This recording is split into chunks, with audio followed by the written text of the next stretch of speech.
அவள் பாதம் என் தலைமேல் இருக்கிறது, அதை நான் சூடிக்கொண்டு இருக்கிறேன். நான் சாதாரண அறிவு படைத்தவன்.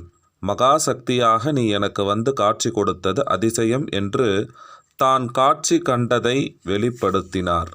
ஒவ்வொரு ஆதார தாமரைகளிலும் ஒவ்வொரு வடிவம் காட்டியதை குறிப்பிடுகிறார். எனக்கு மரணம் போலும் ஒரு தண்டனை தருகிறார்கள்.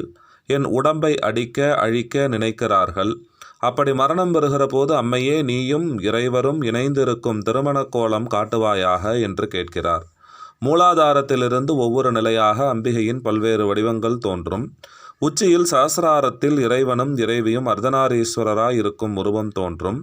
தன் குண்டலினி சக்தி உச்சிக்கு வந்து சக்தியும் சிவனும் கூடியிருக்கும் நிலை காட்டு என்று வேண்டுகிறார்.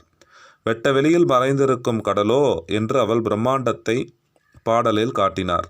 கயிறுகள் ஒவ்வொன்றாய் அருந்தன. தழல் தகதகத்தது, எரிந்தது. கீழே உள்ள உஷ்ணம் அவர் உடம்பை தாக்கியது.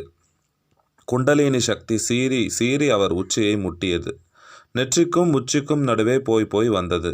கீழே உள்ள வெப்பத்தால் உடம்பில் உள்ள சக்திகள் தவித்து உச்சியை தாக்கின. அவர் முன்னே பல்வேறு விதமான வடிவங்கள் வந்து கொண்டே இருந்தன.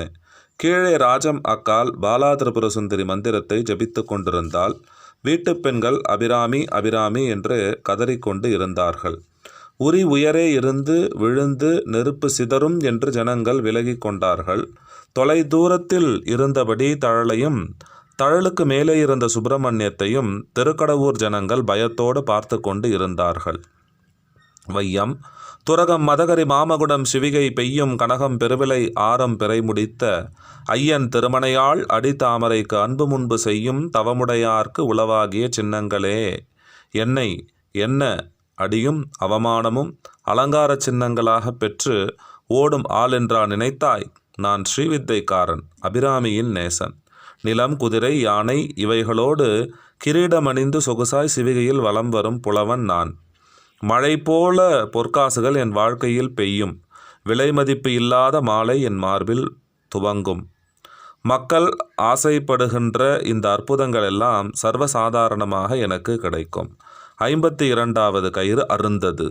செல்வத்தை என் தாய் கொடுப்பது மட்டுமல்ல, இல்லாமை சொல்லி பக்தியோ தவமோ கல்லாத கயவர்களிடம் என்னை நெருங்க ஒட்டாமல் உன் திருவடிக்கு கீழ் என்னை இழுத்து கொண்டதற்காக வந்தனம் என்று பாடினார்.